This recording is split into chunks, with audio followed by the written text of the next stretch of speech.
trying to see it, cause you know I'm gonna go. Yeah. Web3 breakfast, serving size like Texas. I'm a beast, yeah, baby. You know I'm reckless. We stacking blue chips, my people by the dip. Matte Black Lambo coming soon. Don't forget, sign the check. Web3 breakfast. Fuck a Lexus, push a Maserati, keep a diamond Jesus on my necklace. I'm living reckless. Fuck a job, cash the check, grab the bag, hit the flight, we on the next one. Wife changing money, just ask my honey. Got a diamond on my face, I can't help it, I'm new money. Web3 breakfast, wake and bake, appreciate the checklist, moderate the stage, perplexing everything you say, and not to mention, I think I rug. Maybe I should shrug it off, go touch some grass, perhaps some plug. Web3 breakfast, Web3 breakfast.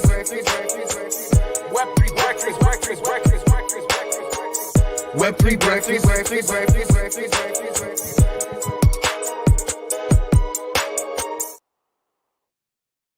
We've got bodies that are non-human in the U.S. My goodness. Did you guys watch that UFO thing yesterday? I know you did, Seven. I'm so excited to talk to you about this for the first little bit of the show today. It's going to be... Dude, the one guy who... I need to get into the skiff. I forget his name.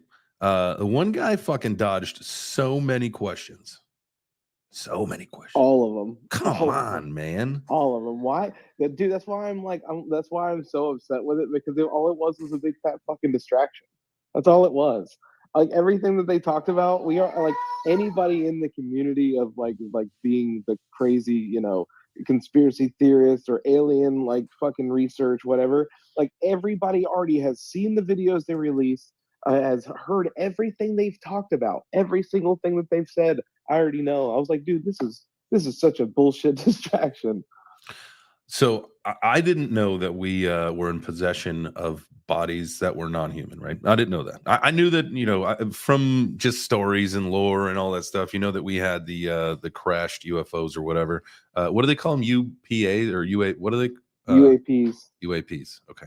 So the biggest one that they've now told everybody that this is a real video and it's not a hoax, it's not fake, but it's a video of them like literally like they have like an interview with one of the aliens that crashed, and he's sick, and you can tell he has like a respiratory situation, and they've got doctors behind him while he's like they're talking to him telepathically with one of their telepaths that's sitting there, and dude, the information that is going on in the video, it's just like this is real. Like if this is a hoax, like when I saw the video, I was like, dude, there's no way this is a hoax. It's so in depth. Like it was literally like better than Alien, the movie production kind of shit. And the way it was all set up and how the camera angle was, it was just like this has to be like real footage. Same thing with the two fighter jet videos that they claimed weren't real. And then in 2018, they released that shit and they were like, oh yeah,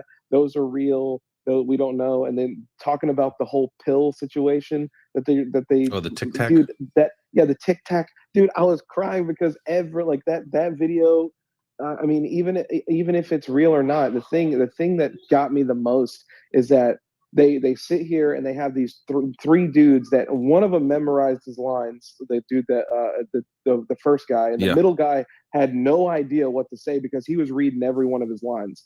And then the other guy just didn't fucking answer any questions.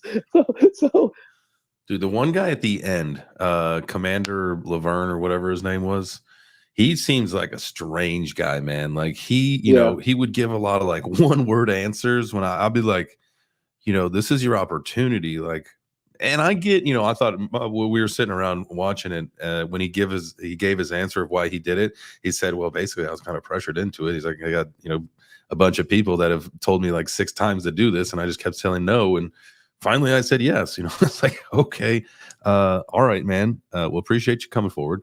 But he seemed like a strange guy. But you're right, man. The first guy was very militant for not having like a military name, like he was just Mr. something, and everybody, you know, like he was just a Mr. guy, but he seemed very militant for just being a Mr. Right. That's the crazy part. It's like they got 3 different personalities and gave them scripts and they were like, okay, just we're gonna run this, and people are just gonna be so in depth, and the common person is probably freaking out right now because they're like, wait, there's real aliens somewhere in a bunker, blah blah blah. But dude, there's so many just random things that happen that there are unexplained, and it's not like they're going to come out and be like, all right guys, like here's an alien and it just walks out on screen. That's not gonna, I don't think that's happening anytime soon. But I do think that like the common person is probably freaking out going, wait, there's real UFOs, there's real aliens, like what are we going to do about it? Because I'm sure this is going to be strung out until they distract us away from whatever they're distracting us from. The election, right? Like there'll be I something. mean, Is this has to be. Is this the path Every time they pull out the big guns, though, like this, it's like it has to be something to do that it affects the election. So I mean, I'm sure it's something stupid because why did honey, why? why are you doing it? It's perpetuating. You're doing it to yourself. It's the buildup. It's the buildup there. I mean, really though. So do we think that this is all just a hoax to create the distraction that, I mean, we've seen some other countries put their elections on hold. Is that the path that we're going down? Is that all of a sudden now we're going to be being attacked by aliens? So we are going to have to just, you know what? Listen, we got, Trump under investigation. We got the court thing. So let's just, just pause it for a little while. Yeah, we'll keep Biden in office. We'll just keep doing our thing while we fight these aliens, and we'll get back to normal life, as soon as the fight's over. No. We don't keep Biden in office, sir. Absolutely not. He's going to have some sort of something where he can't be president anymore, and then Kamala's going to step in. And after Kamala steps in, they're going to be like, how do we replace Kamala, a person of grand stature and blah blah blah? And then they're gonna roll in, and that's why I think Obama is in the picture and everything. Oh, they're gonna roll in Michelle. Michelle will be the next candidate. That's the only person I see any chance that they have to have somebody run and win on the Democratic side would be that. Hey, here's the deal. Like, I like what Robert Kennedy is talking about on that side with, backing the dollar with Bitcoin, getting rid of capital gains taxes. Like, it's never going to happen, but I love that. Like, that's at least something that I think anybody in crypto can get behind, right? Between that and the big pharma stuff that he's talking about, I think he's got a good chance. I think that with all the controversy between like Biden and Trump, like I think that might die away, and they have to have somebody fresh and somebody new to come up and be like, all right, like we got to get this shit under control, because the media, I want to know what the fuck is going to happen to all the media outlets, because all of the disinformation that was getting told to us about everything, because eventually somebody's going to jail for all of this shit on the laptop, and I'm pretty sure it might be Hunter. Yeah, well, I mean, yeah, and when you talk about like the misinformation or whatever, I mean, I feel like if you're smart, you're getting all of your news now on social media, right? Are we starting to figure out like that's a better place to get it? Yeah, 100%. Yeah, like watching TV, anything that you see on TV is complete bullshit practically now. Yeah, 100%. No, 100%. B-Skeet, like I feel like you'll be a great part of this conversation. I want to get into a little bit later today, talking about the markets and where we're going with some things.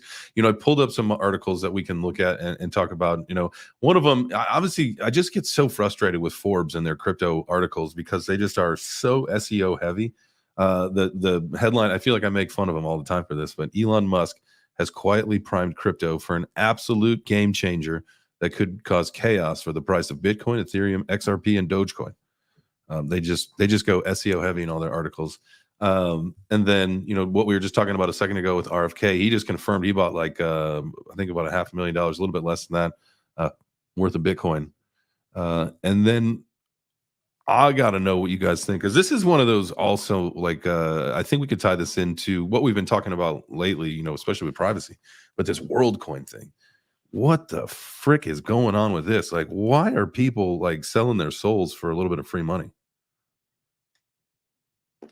That's the name of the game, buddy. Jeez, how much? But like, how much are you getting? Like, I don't see, like, in this particular article. I'm not entirely sure. I don't think it actually. I don't know. I don't know if they've told you how much you get. Okay. But like in this article, it talks about how there's connections to SBF, Three Arrows Capital. Like, what the like? Why would you think about investing in this? It's FTX 2.0, dude. That's all. That's all. I mean, you got there's Vitalik. He's talking out against it. I know that crypto Twitter was like definitely against it yesterday. And then you see like the videos of people lined up for hours to do this. Now, I understand, trading, your conveniences, your privacy for conveniences in certain regards, right? We talked about this. Like, I'm clear.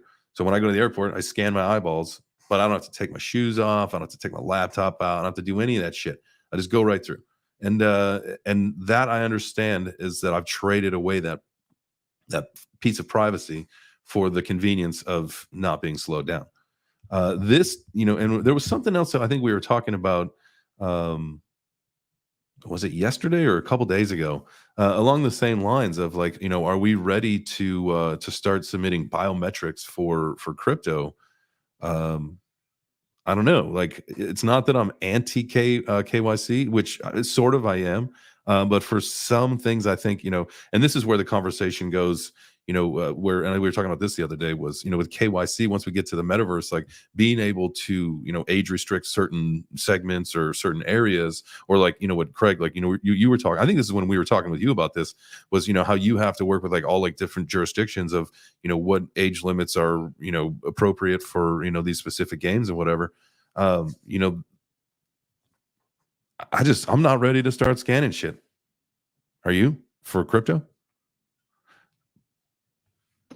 No, I think that that's a little too much right now. I think that they definitely need to have it. I mean, for security reasons, I understand, but we're still going to get scammed by every bot on the planet. So I think that once they, I don't know. It's really such a weird world that we're about to live in, because I read some shit about the WEF throwing us the microchip in our hand and shit, and I was like, dude, no way are they gonna pull this out again. But this time they're doing the same thing. They're offering like $2,000 a month in any currency that you live in to go ahead and get the chip. Now, what all does the chip entail? Is it like is it you? It's your, I guess, your position, your fucking blood, all your medical records, all that stuff. Like, it has your bank account, all that crap on it. It's the under the skin wallet, I guess. The body wallet. If anybody wants to buy body wallet, if anybody wants to buy bodywallet.eth, I have that. You're more than welcome to submit an offer. I bought it a while ago, and I think it expires in December. I think something like that. But if you want it, I don't know if I have it listed for sale on OpenSea or not, but it is. That's a thing in the future, man. Body wallets. Right. Like, I think that'll soon that. Either way, the security part is where we get stuck in between, because like, yes, it's going to be a good idea to have it to where everybody's known, like everybody's like you can't get scammed, because like you have to have yourself on the platform, so there's no ifs, ands, or buts if you own the wallet or not. But at the same time, like, I don't really want everybody to know that I have X, Y, and Z wallet. You know what I mean? Yeah. I think, I would be all for something like that. And if you guys are awesome, I'll explain that a little bit more. If you guys want to be a part of this conversation, make sure that you just raise your hand and come on up. This is this is a community show by the community for the community. So just request to speak. We'll bring you on up here, and you can be part of the conversation. Now, as far as being participating in that, Seven, I would want to make sure, like, if this was a company that, it wasn't, a government thing, it wasn't a contractor thing, like, we would be able to know that, all right, like, your watch that you wear is like that same thing. Like, I don't really know if I'm ready for an implant in my skin, but if I were to wear a watch, like, much like my Apple Watch, which tracks my health, it tracks my location. It is a communication device. It could also be my bank. It could just be the QR codes for crypto, for fiat, whatever. I would be game for something like that if I knew unequivocally like where all that data was going and that it wasn't being used maliciously, or if I had the opportunity then to get paid for said data. If I say, I will I don't really want to give you my location data, but I will give you some health data for X amount of dollars, like I would be into that. If you were able to monetize the data that currently right now they take for free and they make a fuckload of money on. But what do you guys think? Anybody down there want to comment on that? Like what would you do? Would you participate in that? Bring Matthew on up here. GM, sir, how are you? Good, guys. GM. Hope everybody's doing well. I just kind of tuned in, Jay. I wasn't sure if you mentioned this, but have you heard of a company called OKTY? OKTY. No, I'm gonna look it up right now then. Yeah, it stands for OK, thank you. They already have something in place where you can earn money for your data. So on a monthly subscription basis, you can provide them 3 different tiers of data and receive 3 different payments as a result of that data. The first is basically your name and I think email address, and you get about $1.20 or $1.80 a month.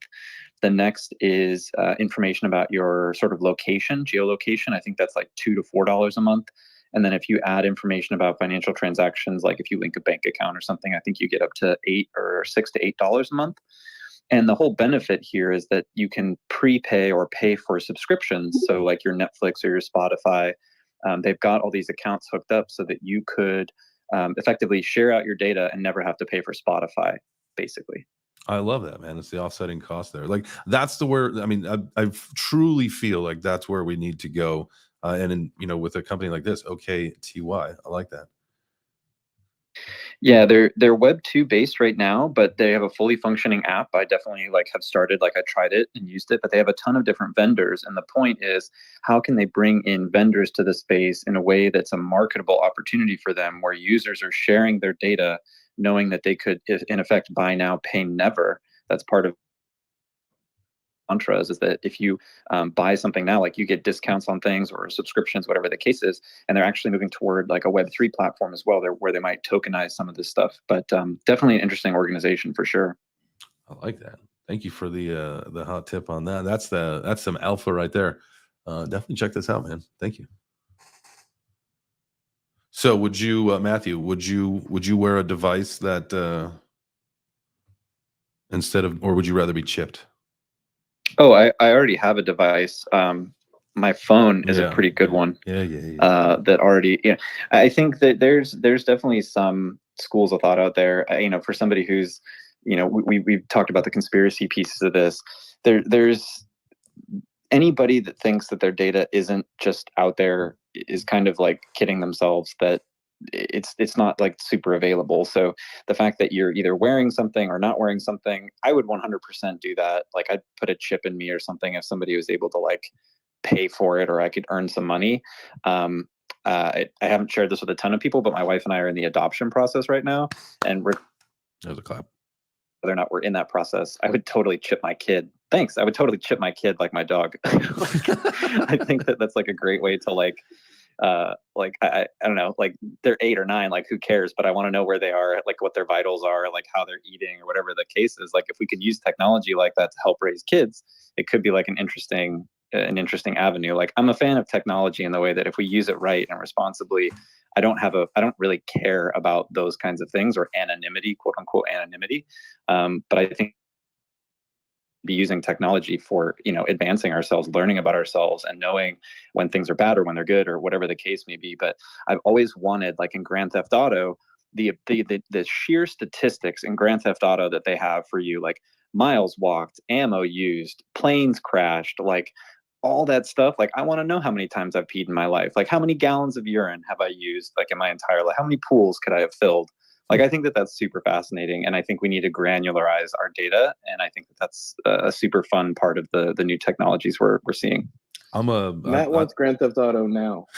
Listen, I like analytics too, man. That would be so crazy to have, you know, your lifetime statistics. Now, obviously it wouldn't start, you know, for us until, you know, older guys, but you know, that would be so interesting to know things like that about yourself. Like, you know, you've slept for, you know, this amount of years, you've, you know, walked for, you know, this amount of miles, like, you know, in your lifetime. That would be definitely interesting. How many slices of pizza Oh, has Jay eaten versus calzones? oh man, 1,000,000 pieces of pizza, probably 5 calzones. And the last one I had was so trash. I don't think I'll ever have another calzone. The best thing about this though, Matt, would be the leaderboards. Like, Oh, could you for imagine sure. like the fucking Oh, leaderboards for across sure. the world? Like, there'd be a leaderboard for everything. Like, fuck the Guinness Book of World Records. I want to see how many peas somebody's eaten. I passed a guy the other day wearing a shirt that said "World's Greatest Farter," and like, if we put it on the blockchain, we could verify something like that to know that he's actually a leader. Because how am I supposed to know that if he's just wearing a shirt like a schmo? So, like, what do? Do you have to like audio record this flatulence and then mint it? And then it's the duration of it is what determines who has the record? TBD on Yeah. versus decibel. Fart Dow You coming literally soon. have to, Fart yeah, Dow you have to coming have the soon. video. You have to have the video, and it has to like have like fucking like a meter of it actually coming out. So there's there's no like faking how long this fart actually is. Like, it has to be like 100% genuine. Okay. And that's my contribution to Web3 Breakfast this morning. Thank you so much, Matt. Matthew, that was fantastic. I do appreciate that. Macro, what's up, fam? What about you? Are you you into getting chipped? Good morning. GM. I don't know. I don't. But here's the thing that I was thinking about: the people that eventually, when like Neuralink comes out and people are really chipped and moving forward with this, are the non-chipped people going to really fall behind? Are we going to be like the cavemen versus like the superhumans? You know what I mean? Like, is there going to be a huge drop off? Just something to think about. And with the world coin thing, I mean, a lot of us are scanning our eyes to get into our phones now. So it's not that like that data is being kept somewhere. So it's kind of a thin line, right? You got me there. You did get me there. That was an oversight. And as I think about it more, I think on one of my phones, I might even have Face ID turned on to get into Trust Wallet. So I think at this whole point, yeah, I mean, I do too. I'm guilty of that. I cheat. I use that pretty much for everything. So they already have that part of it. So, and if you're doing like 23andMe or that stuff, they probably have a lot more. So that kind of thing is already out there for most of us. Not that I am in no way, shape, or form afraid of a murder charge. But I have heard, I do not do 23andMe because I don't want to like submit the sample, but I've heard that they've actually solved murders because of that. Yeah, they've done a lot of things with 23andMe. Like, I'm always scared of it because I think it's like a psyop to get certain people. Like, if they like get a certain bloodline, it like dings on the radar, and they're like, we gotta go get this motherfucker. You know what I mean? Oh my gosh! But I actually watched this one presentation on a guy showing how hackers can use your Wi-Fi to see if you're home or not. How? Because somehow you can use your Wi-Fi, because apparently how the Wi-Fi works, it actually bounces off of your body as well.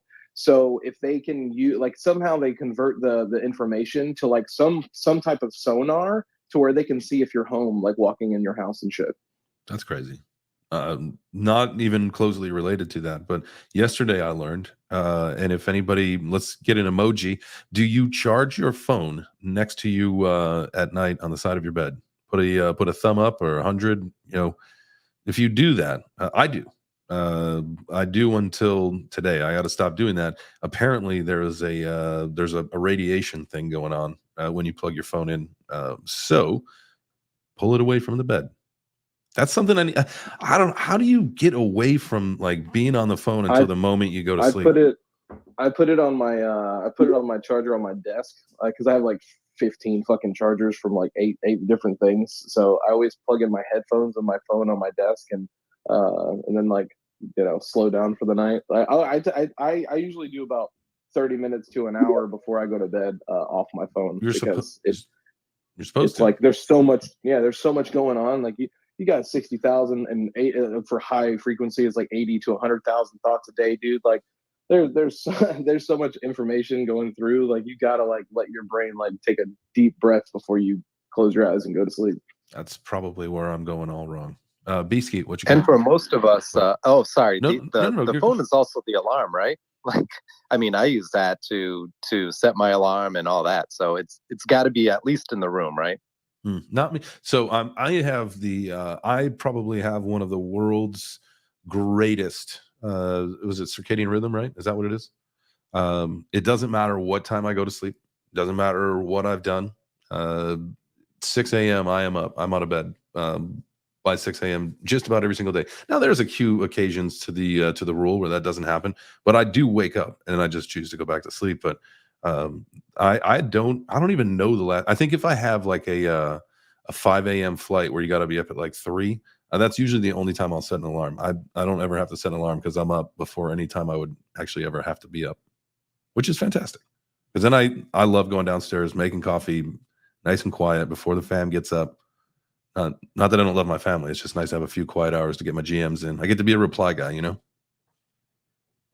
A GMer and a reply guy. Beastie, what you got for us? Yo, so many things I want to comment on, but I'll try to keep it to a couple. One, Go there for was them a all, demonstration. Dude. Go for them all. There's a demonstration this dude did where he showed what you were talking about a minute ago about Wi-Fi signal. And what it was they trained an AI with a camera and then with Wi-Fi signals bouncing off objects in the room. So basically picture it like it's two eyes. One eye is seeing the visual camera. The other is seeing the Wi-Fi signals bouncing. Once they had trained it for a while, they removed the camera and the Wi-Fi was able to model every person in the room, where they were standing, what pose they were standing in. So they basically trained AI to work as sonar. And That's now crazy. any room that has any room that has a Wi-Fi signal essentially has a camera in it. So just know that technology exists and has been demonstrated. How can it's probably being used. Is there a way to like jam that so that they can't see it? No, it's Wi-Fi. No, signal. it's Wi-Fi. I mean, like if you built like a Faraday cage of your house. Yeah, if you built a Faraday cage of your house, but they would still be able to get the signal from the Wi-Fi as it's going out. Oh, yeah, all right. Right. No matter So what. I don't think that would necessarily be. I also saw some like Beastie to even further the AI training bots.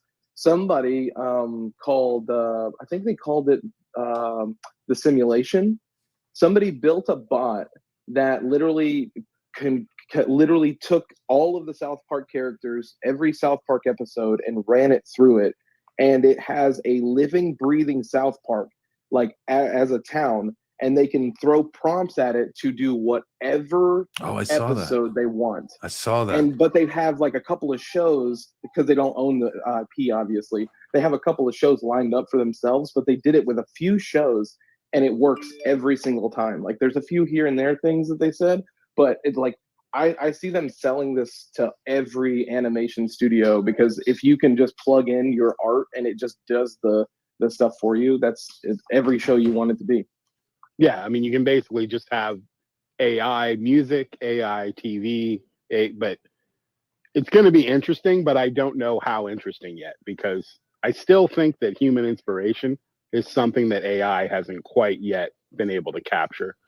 But another thing that I found really interesting lately, I was in Web3 Exposed the other day, and you know how the space is really built on the idea of decentralization, the idea of personal ownership. I mean, that's a big part of what Web3 means to me is ownership of your own data, ownership of your own personage in the internet experience. But on Web3 Exposed the other day, there was full capitulation. Every single person on the panel was saying, you know what, dude, our data is already out there, so we might as well just try to get what we can out of it because it's already being milked to the extreme. And even though you've heard me say it, the onboarding is going to be centralized, and I really do believe that. It's not that I want it, it's that I believe that's the only way it's going to happen, because the only way we fund things now is through corporations, and they're going to want to make money. So it's going to be centralized. But it was shocking to me to see the full capitulation of, yeah, I do it because it's already being done, so we might as well just give in. If there's a way to, what are they, just hopeless that there's no way to stop it and move forward, with other programs Right. And I understand it. Like, it's already happened. Like, you're talking about, I don't want someone scanning my eyes, but you wear the Oculus, and I'm going to bet dollars to donuts that the Oculus has already scanned your eyeballs fully. They say they don't use it for any kind of malicious, activities, but they've already admitted it's 100% scanning your eyes. Damn it. I'm just like, I feel like a hypocrite right now.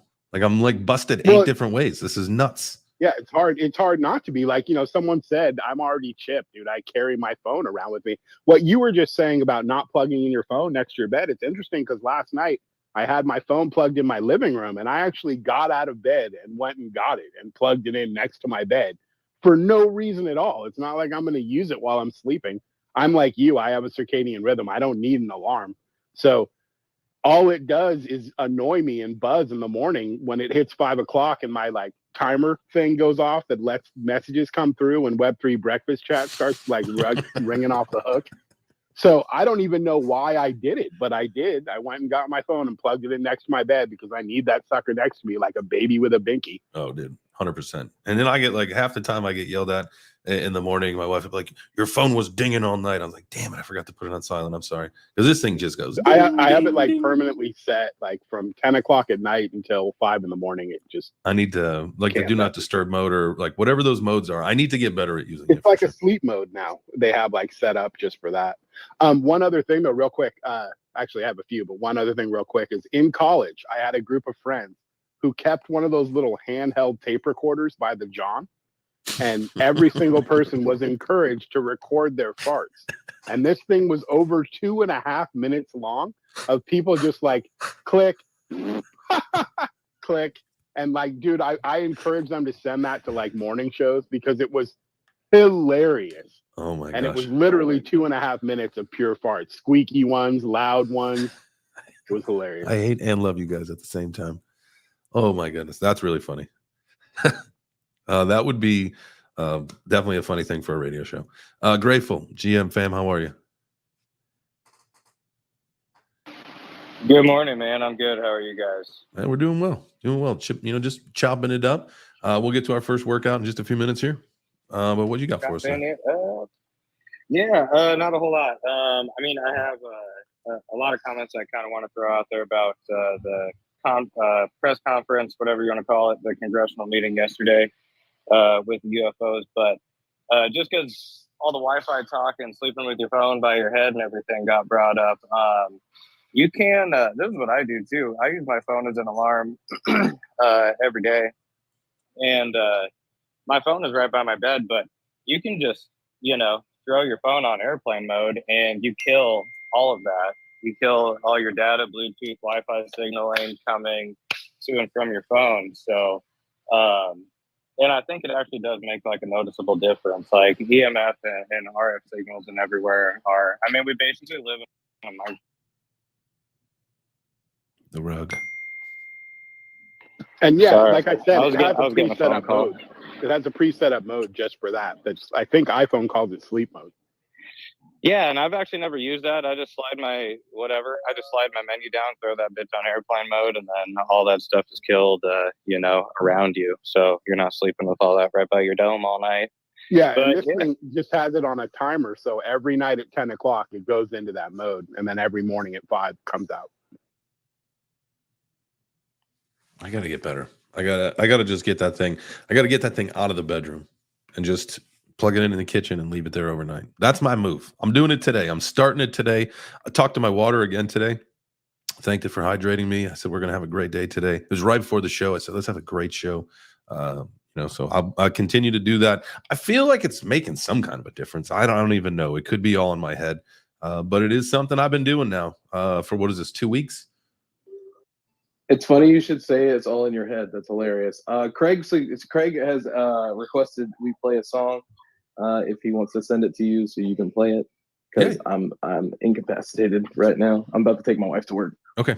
Yeah. Let's do our let's get our first workout in, and then Craig, send that to me. I will play that. If you can send it to me now, I'll play it now. Should be able to do that. And then as long as it's not something I got to download, if it's something that I can just play off the internet, we should be good.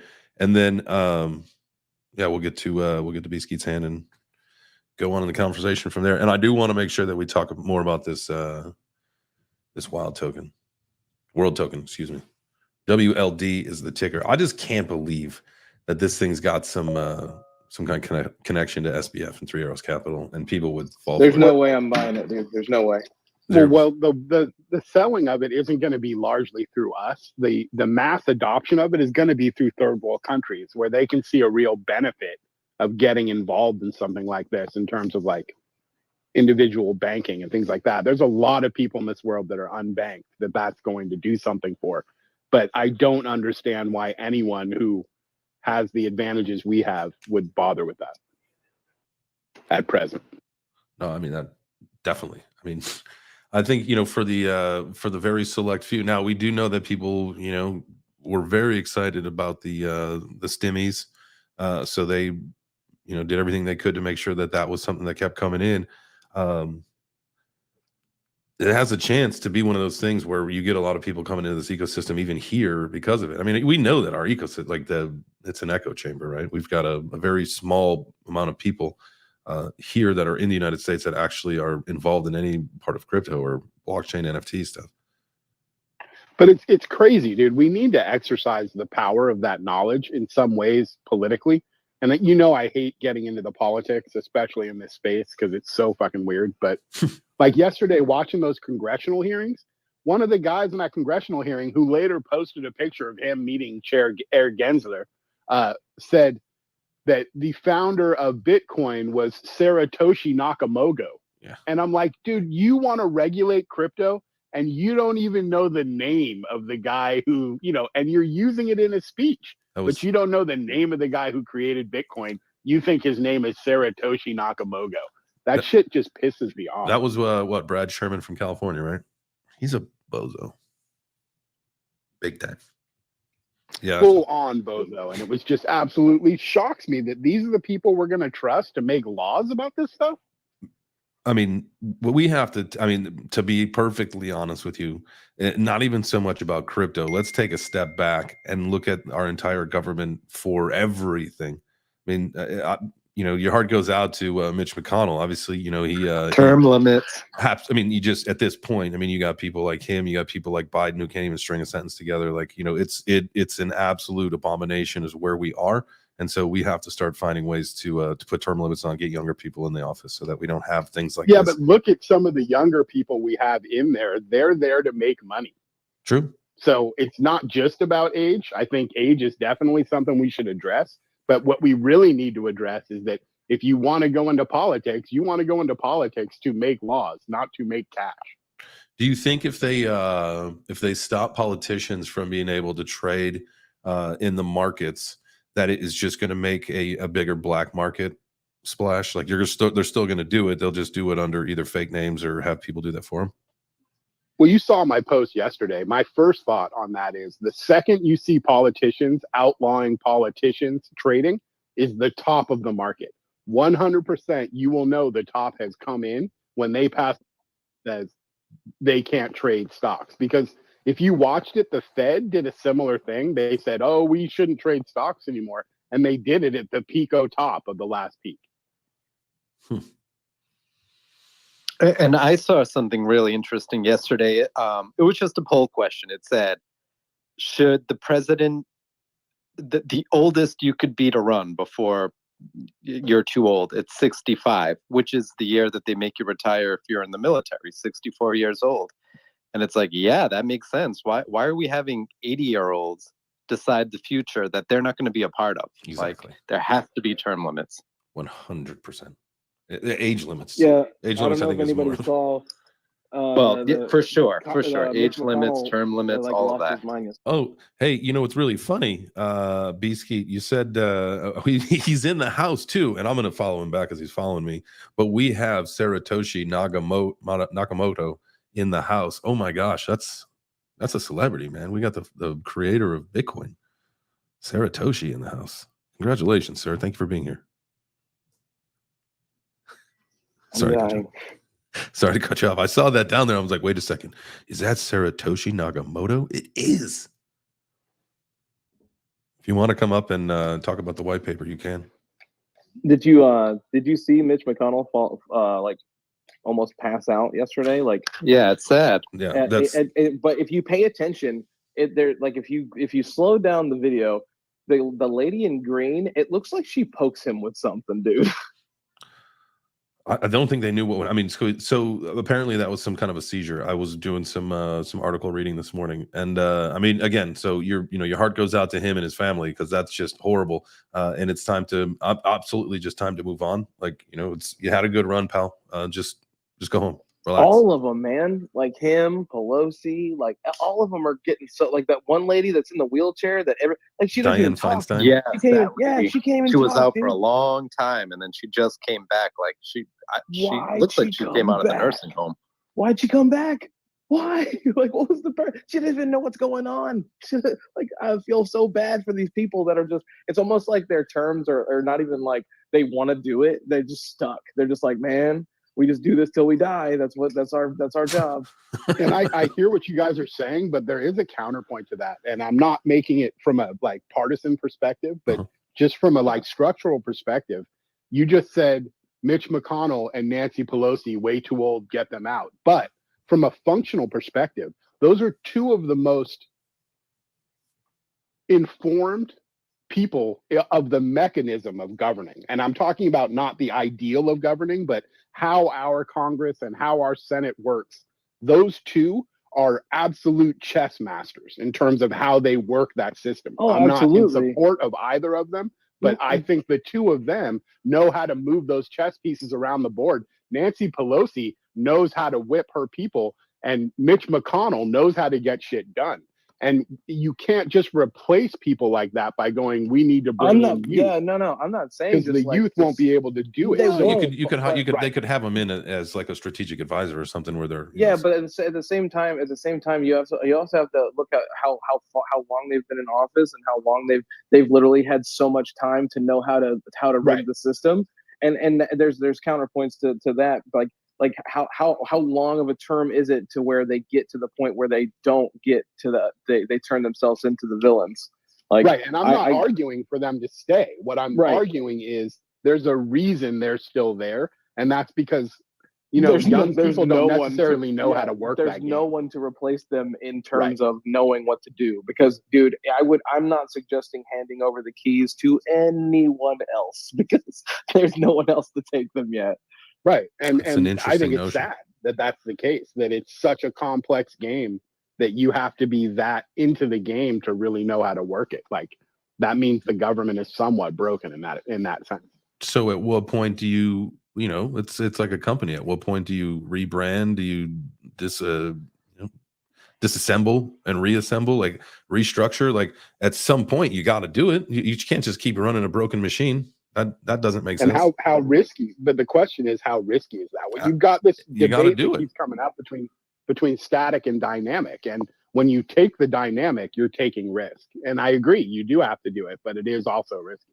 Yeah, I mean, at the end of the day, everything is so ass backwards in our government, right? Sending billions and billions to Ukraine while our country is literally falling apart. Like it just doesn't make sense. Something's off. Something's wrong, and it just needs to be fixed. And it wouldn't be bad to have something different. It's like the same old players, the same old games. We need something different. We need something new. Exactly. Shake it up. Speaking of, all right, let's it's a little bit late for the workout break, but it's important that we get to the song. So this was sent from Craig. This is the song that he wrote for his princess. She took her life. Today is was the 11th anniversary of her passing, and so it is our pleasure and honor to play the song for you, Craig, and for you to share this with us. I definitely appreciate that. So I'm going to be doing some push-ups to this one. So this is It's Not Your Time, and Craig wrote the song himself. So.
Hey man, that was a beautiful song.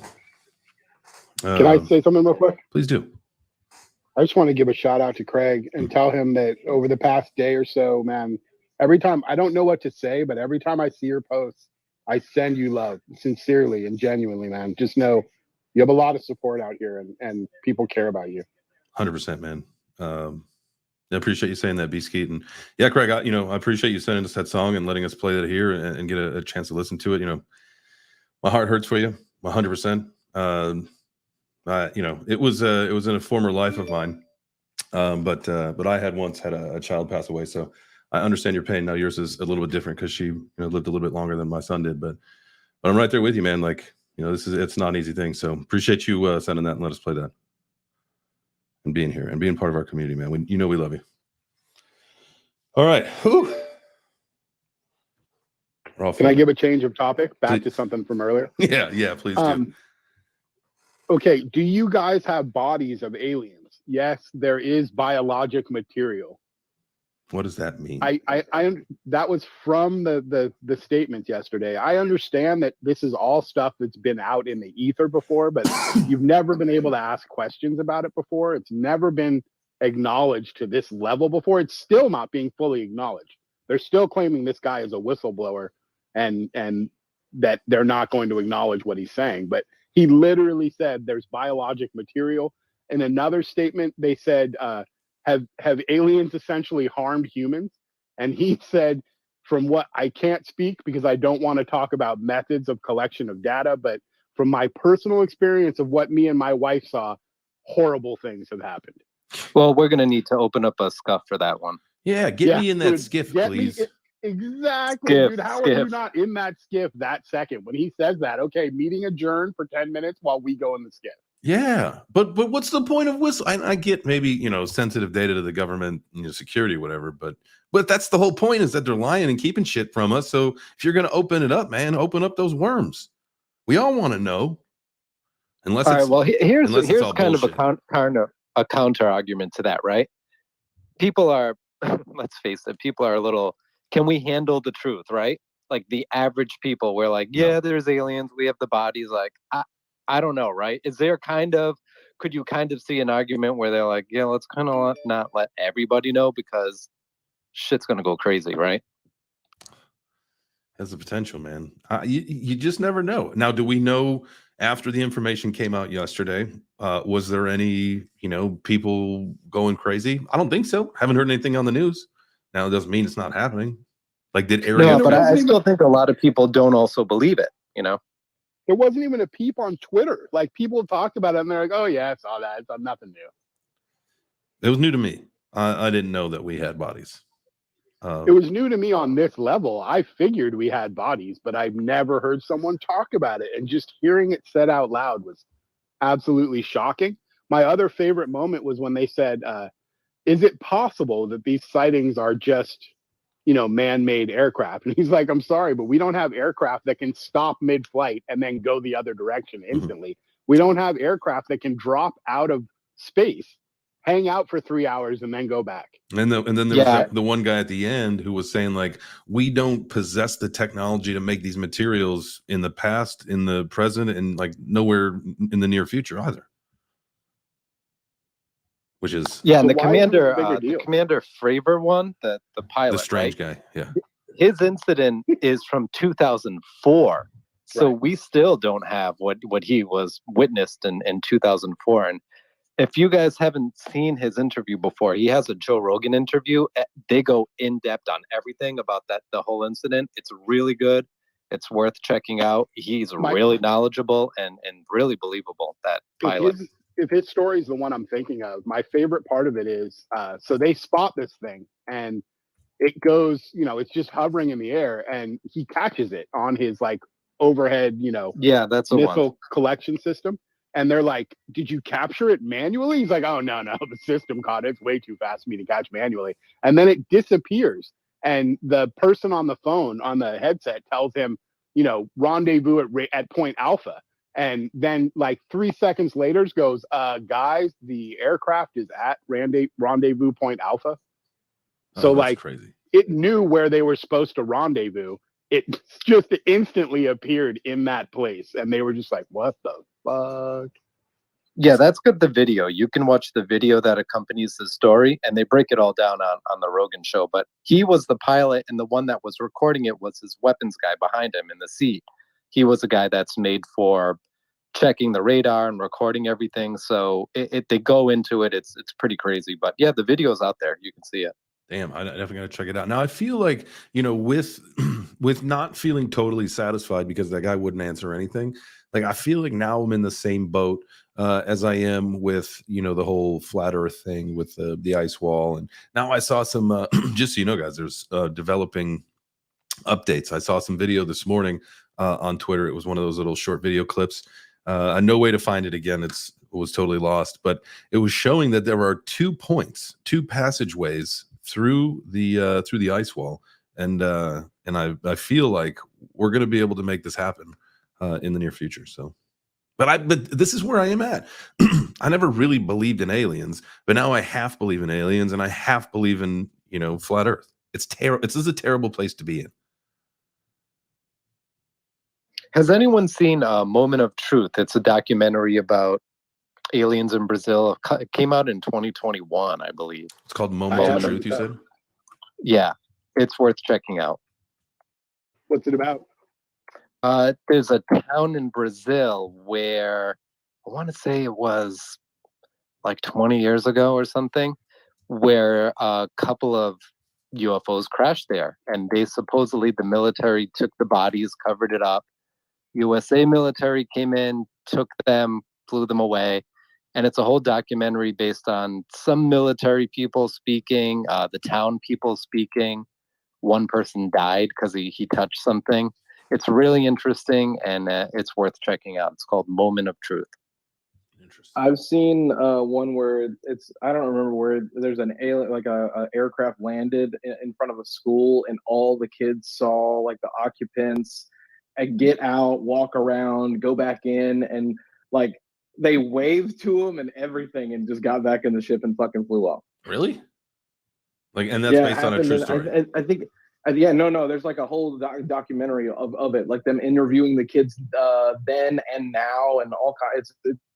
It's crazy as hell to think that, like, how much cover up is covered up, because obviously they're tired of covering it up. Like, it's getting to where it's overwhelming. Obviously, there's a great one. I'm sorry, it's Moment of Contact. I just looked it up. It's on Amazon. That's where I saw it. Moment of Contact. Okay, there's a great of truth, one where there was that was the wrong one. There was a sighting over a nuclear base, like a missile silo. This was way back in the day. I'm thinking like the 70s. And the sighting happened, and then moments later, the full base went into alert, and like launch status started to roll, and they had no control over it. That was one of the things that in one of the questions that they asked, like, do you think they're after like the nuclear technology or power? And they all basically unequivocally said yes, like very quickly. Like that seems like some activity that maybe that's what they use for their energy is nuclear power. Who knows? Yeah, even Tucker Carlson talks about that. There's so many cases of military bases that have any kind of nuclear anything inside of them that have. I think he was talking to a lawyer or something, or a doctor or something, because they have so many cases of soldiers getting crushed or zapped or something really fucking crazy happened to them, and it's because they're going to court with the families and they have no idea how to explain how they died. Yikes. Have you guys seen a documentary, like a video it's not a documentary, it's like a mockumentary called Wormwood on Netflix? Wormwood? 100%, yes. It's amazing. Dude, it is so fucking good, and it is so fucking eye-opening. I highly recommend it to everyone. It's because it's so accurate. Oh no, it's spot on. Like, it's acting, but it's also fully backed by news articles. And it's basically about a doctor who, like a scientist who was working on, biological weapons. And essentially he got killed by the US government. And they told his family that he had been participating in LSD experiments and had committed suicide. That's interesting. You know, what's interesting, like I just looked that up, and in the description it says, in this genre-bending tale, Errol Morris explores the mysterious death of a U.S. scientist entangled in a secret Cold War program known as MK Ultra. Yesterday, after this whole UFO thing that we were talking about, Carrie in our group here had said, "Hey, if you haven't checked out MK Ultra, look into that." Very interesting how this is all coming together, guys. Is this a simulation? There's also a Have you movie not that heard you of have MK to Ultra? watch. There's a movie you have to watch with George Clooney, and it's called The Men Who Stare at Goats. And it is like the fucking best movie about the whole MK Ultra situation, because it's literally like, it's like from document to fucking screen is what they did with that movie, and it's so funny because I remember reading the document and then seeing the movie and going, holy fuck, I've seen this movie before. And then it was actually me just knowing that that's what they got it from. Dang. All right. Definitely. I got some tabs open, got some things to do over the weekend. Grateful. What you got? Yeah, what's up? Can you guys hear me? Yes, sir. Yeah, super interesting. I don't know. To me, it's like, I mean, I've kind of been into aliens and stuff like for a really long time, you know? So I kind of always just looked at things like we literally live in an infinite universe, and we've found like multiple other potentially inhabitable planets with multiple suns and yada yada. But I mean, when you look back at history, there's you know, I mean, there's carvings of UFOs like in certain pyramids and stuff. So like sightings have been going on as long as people have been around. And I just feel like there's like this whole narrative of them being like evil, or, you know, like they want our nuke technology. And it's like, do you really think that, you know, other beings that can star jump and have interstellar travel through space need technology that we currently use for nukes? Because I don't think so. I think they're a little bit advanced for that.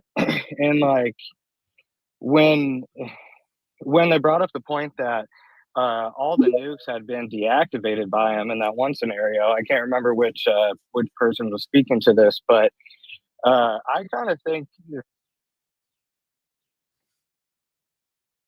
Oop, somebody muted everybody. Sorry, that was my fault. I was trying to bring somebody up. Hello? It was the aliens. It was the aliens. Man, you guys, I could just go. Sorry, Beastie. Sorry, Grateful. No, Sorry, Grateful. I literally was trying to bring Machiavelli up, and as soon as I went to push it, it literally went mute everyone, and I was like, God bless. You're all good, man. But I mean, UFO sightings have been around forever. Like as long as we can trace back, you know, people leaving signs of sightings, like I said, like in certain pyramids and ancient, you know, Yeah, places around Ancient the world. Aliens, great show. So it's like, if they were here to, like, if we had some secret invasion scroll operation going on where they're trying, you know, people think like, oh my God, we should be so terrified they're going to take over our planet. And it's like, they could have done that 100, 1,000, 10,000 times by now.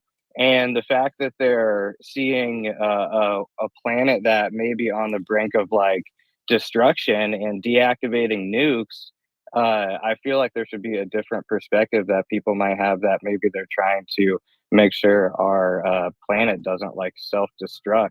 Because I don't think any beings from other planets that have the ability to come here need any sort of technology that we have at all. So that's just another perspective I kind of like to throw out there. That's interesting. I feel like they I feel like if they're fucking zipping around and checking us out, we're like the anthill of their world, and they're just checking us out. Like, man, like when we hit the atom bomb, they came down and was like, don't do that shit anymore, because Right. you're gonna fuck up things. And they were like, okay, we won't throw any more atom bombs out, but now we're gonna hang out with this nuclear shit. And they were like, it's green and it kills you if you touch it. Why are you fucking with that? Like, I think that they're just coming down here like, hey, like they're trying to steer us clear, like Like there's our infinite planet is energy, their but you're not reality using it. show, right? Right, Yeah, like I infinite think energy, you're not doing it. You guys are all killing each like other. You you need guys to are killing it. elevate. Yeah, I think the Truman Show, like in itself, shows how perpetuating we are to ourselves, because we could be doing so much more with what we have, with the time that we have, but we're stuck in this like hilarious industrial age, I guess. And we're trying to move on to the digital one, but it's like all the old people are like, no, can't do it. If they're anything like us, then they would have already revealed themselves to show us how cool and smart they are and how much better they are. Definitely. Let's get to Mac's hand, and then we're gonna get a workout in. We got to get those. Gotta get that blood pumping. What you got for us, Mac? GM. Are you prepared for Jehovah's return? Because if you ain't, the fucking aliens are here. I like that. Okay. Thank you. I appreciate that. So our first, I guess this is our second workout. So for this, we're doing a new song that was sent to us in the DM group yesterday. This is from our homie Awesome is JL, a new song called Space Coupe. Get ready to hear this thing, man. This thing's a bop. I think that this might have some reach this summer. So enjoy this one. Let's get a workout in. I'm gonna be doing some seated press today for this one. You guys hear it, right?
All right. Here we go, man. That's a song. Yo, Jay Chains. Yo, what's up, Machiavelli? How are you? I'm doing fantastic. Good morning to everybody in the Web3 Breakfast family. Yo, for real. Sorry, sometimes I just come in and I'm fucking rude as hell and don't say shit. No, you're like good. hello and good morning and good day and all that good stuff. But yo, man, I just want to say on a serious note, like, at this point in time in our history, man, they're fucking with the very foundation of our belief system and what we know to be true. And how we operate moving forward is going to be very, very important to us as communal individuals, as humanity. Mm-hmm. You know what I'm saying? Like, fuck all the jokes, fuck all the everything. Like, seriously, coming together now, not only for financial freedom, but for just like what we know as being for real. You know what I mean? Because listen, this could be a whole fucking hoax. With technology the way it is today, they could do whatever they want and make us believe that shit. You know what I'm saying? So check on your people's mental health, how they're feeling, especially check on our older ones. You know what I mean? A lot of this, regardless of how we see it or what turns out to be true, you know what I'm saying? We still got to be people at the end of the day. Your bills are still due tomorrow. You know what I'm saying? You still got to feed your children. They still got to grow up and learn. So don't let this distract you from what's really going on in this world. See, on the adverse side of what they're showing us on the public, what laws are they passing behind our back? Exactly. You know what I'm saying? Like, look at everything from a healthy perspective and take it all into consideration. You know what I'm saying? I think more than ever, it's time that we come together in that form of sense, because it's just getting wild out here, y'all. It's getting way too wild. Man, I agree with you. I agree with you, and I think it like literally like now that we know that they are lying to us, and we've known that, right? But now it's provable. What else are they lying about, man? You know, we got to make sure that we got to take care of ourselves, the ones around us, the one we love in our communities, man. It's time for us to just figure it out. Like the government's not going to save us. These people are not here to save us, man. Yo, we are the new world order. Good morning. We're already a global society with our own currency. We are the new world order, but it's really coming together and how we build upon that that's going to make a difference for us versus them or anything, because we really do, with this many individuals who are this hip to this kind of an economic system, who really want some type of financial sovereignty. Like, we are on the precipice of either greatness or falling all the way the fuck back and starting another way. You know what I'm saying? And I would rather be on the precipice of greatness and be open-minded and listen and work with my fellow man than not. I believe that, man. I think we're closer to the precipice than having to start back over. I feel you on that. Maxine, what is up, GM? Before anything, Mac, I just want to make sure your mom's okay. I mean, I DM'd you and yo, somebody take her off my hands. Okay, like off my hands. You know, this woman, she's been a lot better. It enabled me to go out and actually leave the state of Texas to go be with my little one. And pretty soon I'm going to pick him up to come stay with me here in Texas for the rest of the summer, hopefully the rest of the year if I get my way. But yeah, things are great, Maxine. Thank you so much. Life couldn't be better. But you know, even as good as it is, you know what I'm saying? Like, it's a shit show out here. It's a shit show out here. You know what? Life is surrounding yourself with people that irritate the fuck out of you, but you can't live without. That's a fact. It's all about how much shit we can put up with, but still all get along, right? Exactly. It's the people that you want to suffer with the most. So how the heck have you been? What you been up to, Max? I've been good. I've just been busy. I know I haven't been to like Web3 breakfast in like a minute. I see Turbo's fired again. Cool. Yep. How's everyone? Good. Yeah, we're doing good. You know, we've been navigating some of these crazy conversations of what's been going on in the news with the UFOs or UAPs or whatever they call them now. You know, we've been doing our conspiracy theories, and you know, there's not a whole lot of excitement in the Web3 markets right now. You know, we'll get there. It'll get exciting. I mean, you know, this token that came out yesterday, I think it was yesterday, all the news started coming out, this world token.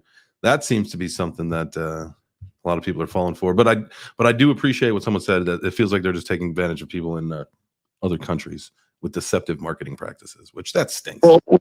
WorldCoin? WorldCoin? Come out. Have you seen WorldCoin? Is that what you're talking about? Yeah.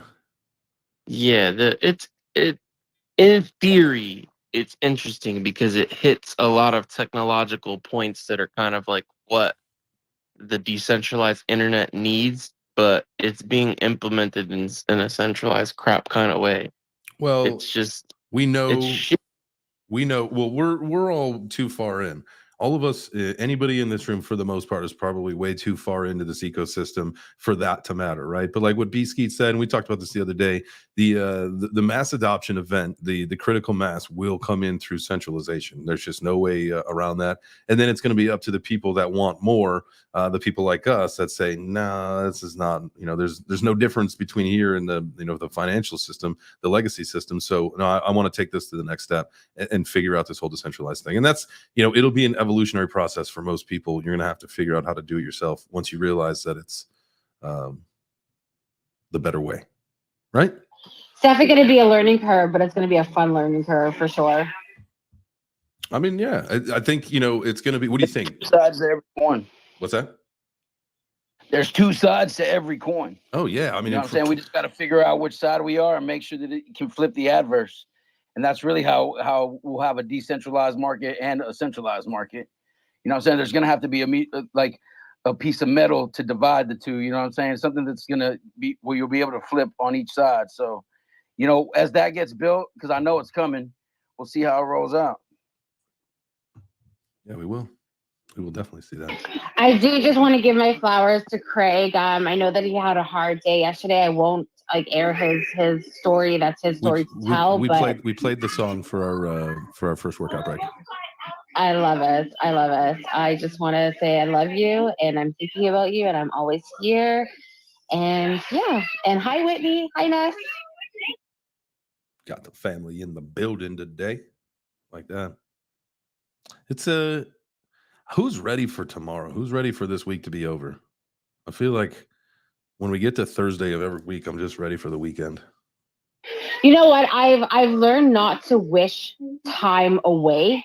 I think when you're kids, you always say that you want to be a grown ass adult and like, make decisions and have freedom and everything like that. But you got more freedom as a child than you ever will as an adult. The only freedom that we have as an adult is that I can eat ice cream before dinner and not get yelled at or anything like that. But I mean, I'm more constrained and more tied down as an adult. I mean, I see my kids and they say they have never once said, I wish I was older, because let me tell you, I would give them straight talk.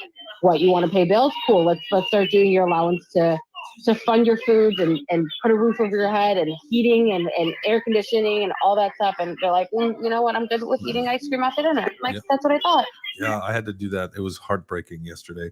My daughter wanted ice cream for breakfast. And I just had to say no, and it was a hard no. But thankfully, Whitney makes these. She takes like the little yogurt things that Emmy doesn't finish, and just puts them into a popsicle thing to freeze them. So yes, frozen yogurt is the best. I think that it's ice cream and it's like actual yogurt. Absolutely. And so that's a great compromise. But she was like, at first, she's like, I want that vanilla ice cream, and I was like, no, you can't have that. Not for breakfast. You know what, though? Sometimes you kind of just got to indulge. Like when you get a little older, especially with summer break, I mean, you're not there yet because Emmy's only like, 18, 19 months, 20 months now. But, when you reach summer break and the kids are like, oh, can I have this? I'm like, can you reach it by yourself? Yep. Go have at it. Oh, Whitney just sent me a text. I got to tell you guys this story. This is like one of those parenting fails of all time stories. So we go to a town called Cartersville. It's like 30 minutes from where we live, to go out for pizza last Friday night. And we're walking around the little square, and we see this bar that's got these, they calls them like frozen shots or whatever. And we're like, oh, cool. Let's go in and get them. So we get these things, and they end up being identical to those, like those foot-long icy things that every kid in the fucking world loves. So now explain to a 1.5-year-old who is screaming and crying that she cannot have one of these boozy popsicles because it's not for kids. Right? There was not a place. Way. There was nowhere in this town that was open to get ice cream or a popsicle or anything. We literally had to like slam these things down, get the brain freeze just to get rid of them, because we were just like, oh my god, worst parents in the world. Like all she wants is a popsicle. So I don't know if you guys have them there, but we have these like Mike's Hard slushies. And they legit look like blue raspberry slushies that you get from 7-Eleven. And I mean, I'm having it, and my kids are like, oh, can I try it? I'm like, no, you can't, because it's not for kids. They're like, but it's a slushie, and you always get me one. I'm like, great, this one's mine. Yeah. Back off, kid. This one's for mom. Hey, Jay. Yo. I will let you know that in Cartersville, there's a place called Coconuts that's off the square, and it does serve ices until about 11 o'clock. Oh, that would have been also beautiful. 8-Track is a fucking amazing place to eat. Also, Jefferson's has probably some of the best wings I've ever had, so we probably need to go there and do the show there, and they probably let us do it there because they're pretty chill. Oh yeah. But I used to run amok in the Cartersville area because I used to live over there. The mellow mushroom actually is the mellow mushroom that gets like destroyed in Guardians of the Galaxy 2. Oh really?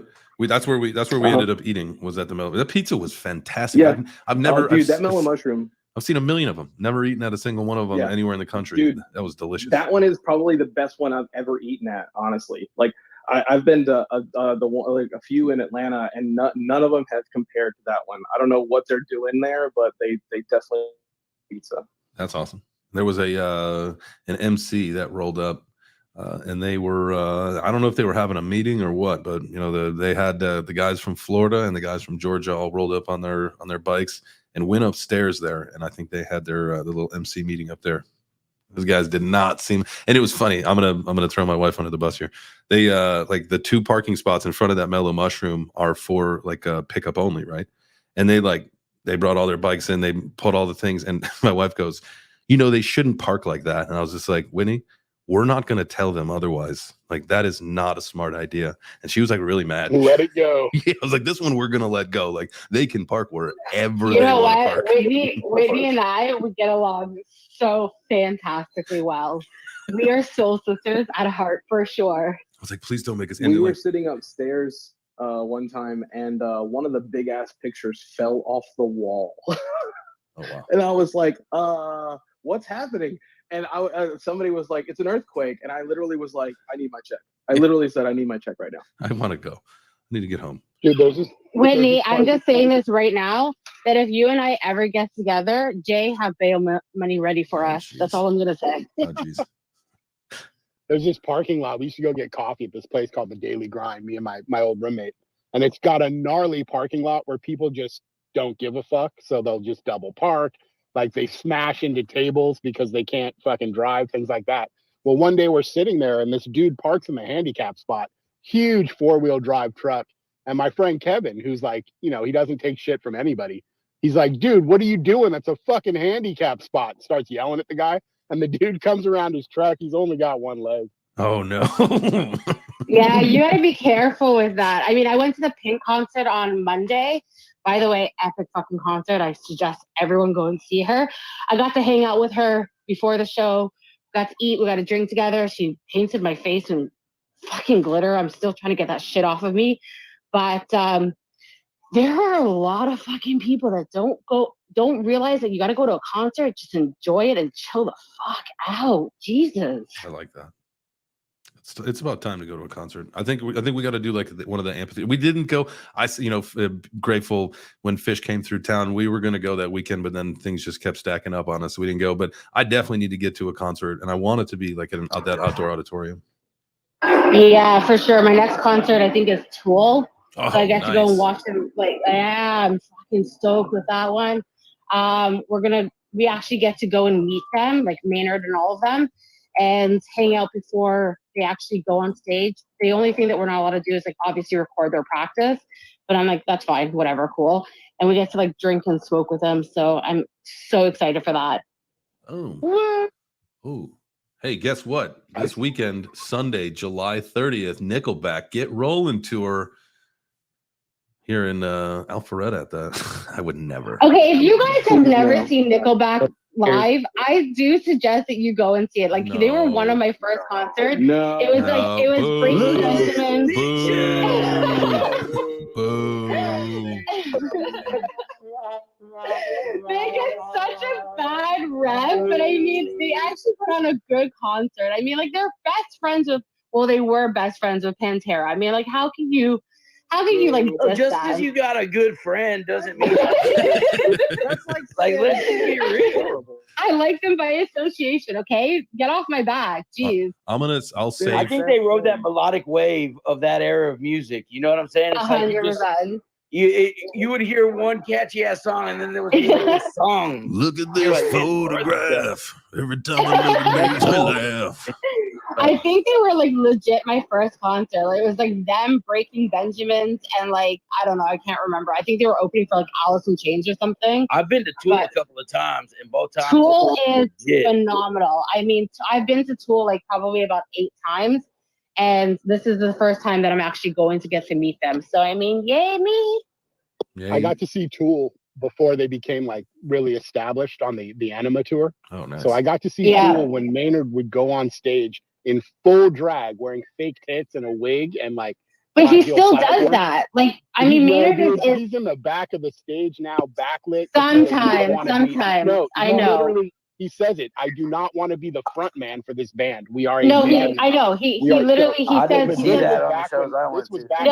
that he wants you to be like immersed into the artwork. Like, I mean, if you've ever been to one of their concerts, like it is artwork all over the wall. Like he wants you there for like the artistry of like the music, the sounds, the environment, and he doesn't want to be the main thing. I mean, that's why he changes Yeah, his but look like every 5-6 months. It doesn't matter because when he was that front man, it was fucking unbelievable, dude. By the end of the concert, he's just got like tights on, like, you know, like stockings. Yeah. Big tits and a ball cap, and he's just screaming so loud. The bass was so loud, I could feel like phlegm in my chest moving, and they got banned from the concert, from the stadium for life because they played too loud.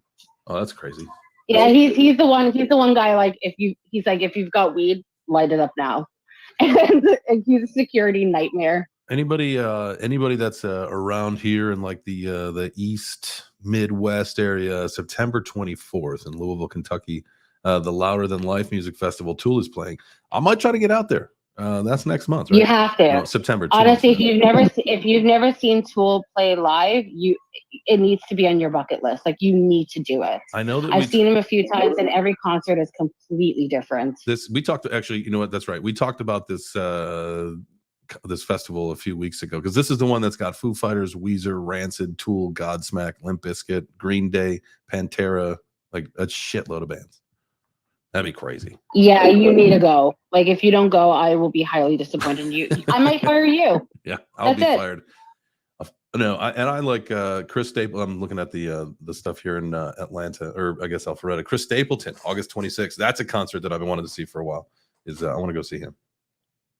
Yeah, my concert lineup is Pentatonics, Queen, and Tool right for this year. Nice. The remainder of this year. That's a good lineup. So I'm rolling through the Midwest, and specifically be passing through Nashville around the 1st and the 2nd, and I'm all this talk about concerts. I'm like, let me see what's playing, and it's fucking Nickelback.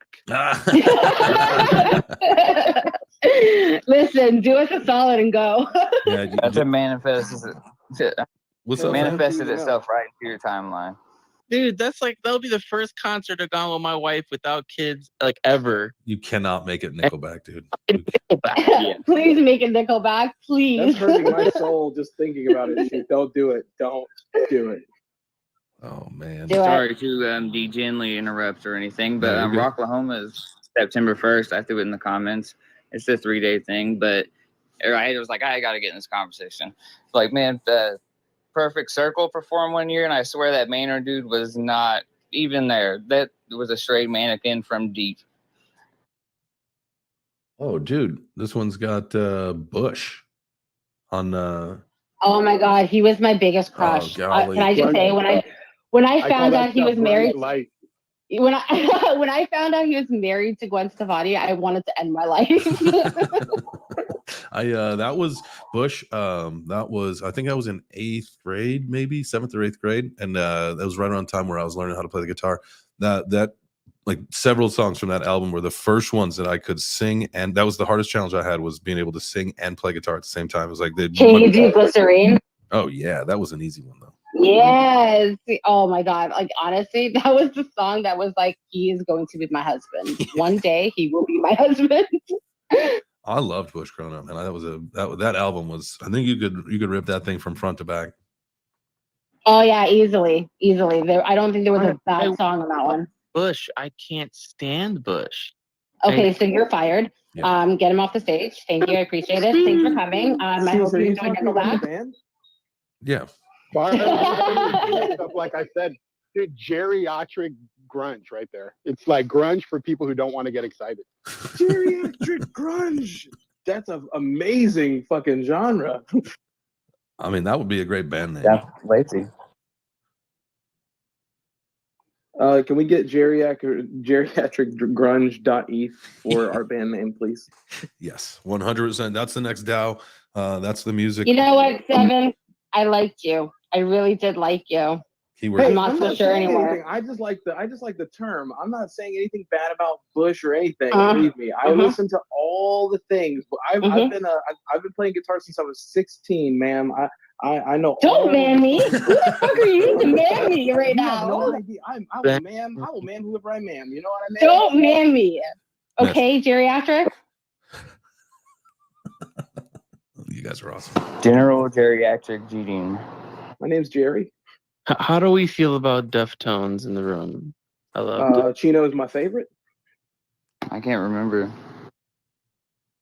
I think they had some jams, some solid. I was into Diamond Eyes is fucking incredible. Turv, what Jay you got Chains, for us? what was your first concert, sir? My first concert was in junior high. I told this story.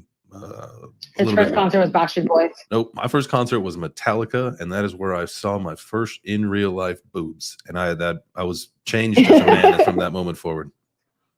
Bro, mine was 2 Live Crew. These 3 girls just shook their ass the whole time, the whole show. That's awesome. Turv, 11 years old. 2 Live Crew was your first concert? That's awesome. Hell yeah, 2 Live Crew and like ICP. My then Route 66 festival when I was younger. My parents were crazy, I guess. But my very first concert, I guess, was just Leonard Skinner and ZZ Top, the originals. And I'm born in '90. Let's go. Hell yeah. Mine was. I swear, I meet like friends at every single concert because I usually end up whoever's in front of me going on their shoulders. Like I just climb them. It's fine. Oh, you that girl. Yep. I mean, I'm short. Like I'm 5'2.5", right? So anyone that's in front of me, unless they're like a child, I can't see shit. So I mean, I asked them to go on their shoulders and I climb on them. Did you say 5'2.5"? Yes, Remember, the half count. we learned. This is how we learned that Max was short. Is that we were having a space, and you had said that you were sitting in the driver's seat of your car with your legs crossed. And from that moment, someone in our community is a detective and said that girl's extremely short because if you were 5'5", there's not a chance you could get your legs to bend like that. Wait, we weren't in a space. I don't think. I think we're like literally just talking. Nope, you guys were at it was a okay. space. Yeah, it was a space. You were sitting in your car. You were like outside of a restaurant, sitting in your car, and you said you had your legs crossed in the driver's seat. I was talking to Whitney. I wasn't talking on a space. I was talking to Whitney. It still happens. On the Oh box. goodness, it doesn't matter. The conversation is on, and you can cross your legs underneath the steering wheel, which makes no sense to anyone. Yep. Short. I literally Shouty. sit everywhere cross-legged. Like everyone makes fun of me. They're like, "Are you 5?" I'm like, legit. This is how I sit. I sit in restaurants like this. I sit everywhere like this. Well, when your legs don't touch the ground, you got to find a different solution. I mean, exactly. Just swinging your legs in your car. That's nuts. Let's get to Turv's hand. What's up, fam? How are you? Hey, you were talking about Bush, so I have this story I wanted to pass along. You can check it out. I think it's part of a documentary. Back in, I believe it's '99 Woodstock, the Woodstock that just went absolute berserk. It was Kid Rock. It was his set one day, and he ends it with telling the audience to throw everything they can get their hands on at the stage. At the count of 3 or whatever, plays a song, and sure as shit, Kid Rock gets this.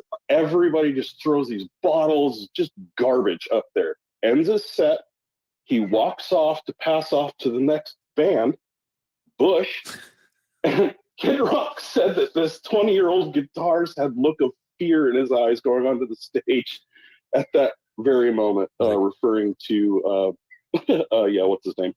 Gavin Ross. No. Gavin Rossdale. Gavin Rossdale. Yeah, you said Gavin had Let the me look of tell you, just I was absolute going to be fear. Mrs. Rossdale. Okay, I know. That's so funny. He revved up the crowd, got them all angry, throwing bottles, and he's just this young pup coming up there like, oh shit, they're gonna eat me alive. Henry Rollins tells a it's fun. similar story about that happening to him with I can't remember who it was before him, but the dude just tore the stage up and then laughed at him and said, "Try to top that." Dude, well, no one is like that anymore, right? There's no rock and rollers anymore. Like the music scene is not the same as it once was. And do you think it'll ever go back to like that? I think that Web3 can make it happen because we can throw the shows that we want to, and I'll do a Steel Panther-esque 80s rock band if you guys want. Like that's totally fine with me. It was Iggy Pop. That's who it was. Iggy Pop just tore the stage up and then looked at Henry Rollins and laughed at him. That's awesome. I think there hasn't been a significant like mover of people as an artist like in a long time. At least, outside of rap. I mean, it's Taylor Swift is like I'm for some reason I have no idea. Are you a Swiftie? No, like real music. No, You but know, like not when I like on Twitter, when when you get on a video and you start scrolling up, like lately, it just seems like somehow like I got put into Taylor Swiftville, like, and it's just No. I feel like you don't just miraculously get put into Taylor Swift no. thing. See, You are a Swiftie. no here. So It's fine to admit it. We're friends. We're Max, family. I promise you, like right now, my algorithm is so messed up from all the conspiracy stuff that I'm looking up, from all of this hoopla that we've been talking about. Like, I'm probably on every database and registrar and red flag that you could imagine at this point. And so my feed is just trash. It's like fights, Taylor Swift. Your handler, like Nickelback. I want to be handler, Nickelback sitting in the videos. box, watching all your internet dealings, is probably just fucking on the phone with his supervisor. Like, bro, I don't know what the fuck this guy's doing. Like, I can't. Okay, so I have watch a it mission anymore. for everyone.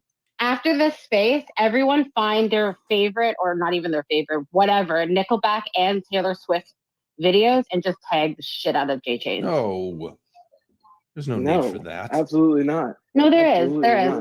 not. No. I Mess mean, my I don't wish that algorithm upon up. anyone. what? I don't wish that upon anyone. Not even my worst enemy deserves. Oh, how I many missed you Nickelback guys. I love this. All right, let's. I didn't even realize it's 11:34. That means we got to get to our third and final workout of the day today. The song that I put on the queue is Spotty Wi-Fi, the King's Alpha. This is the one he's got a little Snoop Dogg cameo in it. I did this. Well, Spotty's a friend of mine, but also I noticed that he did something with Decentralized the other day, and I totally missed it. And so to make it up in my own mind, we're gonna play a song while we work out. Turb, we'll get to your hand in just a few minutes. This is it's time to get a workout in. So we got to remember, so it's healthy minds, healthy bodies, healthy portfolios. So get up, get your heart rate going, do something to get that blood pumping, and we'll be back shortly. Yes, we do.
Woo. All right. Damn. I felt good to get that one in. I like that song. I like Spotty Wi-Fi. He's a cool dude. Good to hang out with at the conferences. Oh, a lot of breath. All right, Turb, let's get your hand. How we doing today? Hey, we're doing good. I'll yacht for a second, let you catch breath there. I know getting these workouts in is a great thing. Anytime you can raise your heart rate up, people, get it on. So my question to you is, we'll go back to the music thing. So I'm listening to everybody that's going to these fucking killer ass music festivals. You know, we're getting, what was it? Oh God, all the classics, right? From Maynard, and I can't even think of them now. But my question is that I was like, anyway, my question is, there's not a lot of new rock coming out. A lot of the rock is more poppy.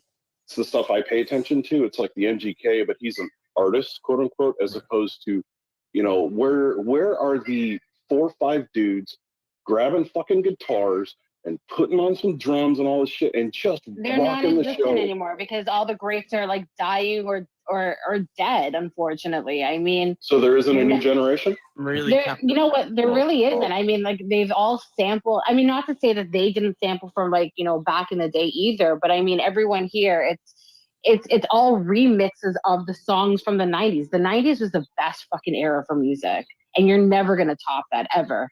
Yeah, there's probably too. Yeah, I probably could make a comment, but I don't want to get myself in trouble. I think all the talented players are just at work, you know. But it's not even that. I think more people, instead of picking up an actual instrument, they're just learning it on like GarageBand or whatever the case may be, right? And it's just synthetic, and it's you know, pushing a few buttons and making a beat and doing that. But like, no one really learns the art of theory anymore, and like the actual picking up of an instrument anymore. You sound like my parents. Well, so I'm just a music enthusiast. I love music. Widespread panic, brother.